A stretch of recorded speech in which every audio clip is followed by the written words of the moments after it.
Stylist ni Catherine Bernardo kinilig sa pag-drop by ni Alden Richards sa bazaar ni Catherine.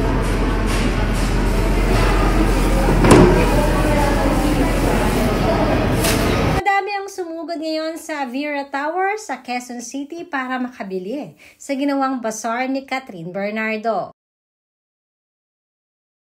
Dahil today, March 15, ang first day ng bazaar ni Catherine.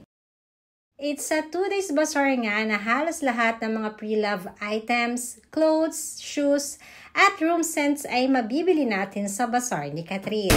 Hi!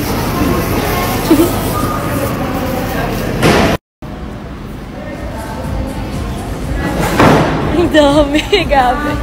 Bili na po, ma'am, sir. First day pa lamang ay talaga namang dinumog na ito ng napakaraming netizens at supporters na rin ni Catherine Bernardo.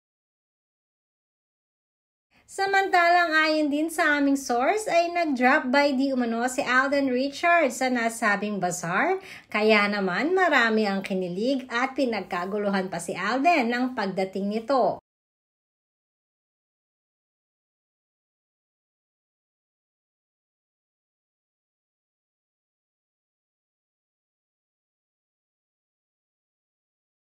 Kaya naman maging ang glam team ni Catherine Bernardo ay kinakiligan ito.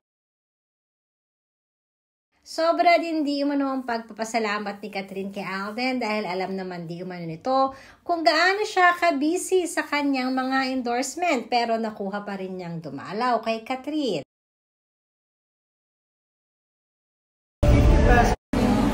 Proceed here.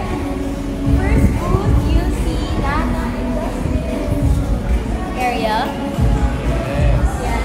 Ayos pa nila. Kaya guys, ano pang hinihintay natin? Kaya check out Catherine's Restock Closet Clean Out.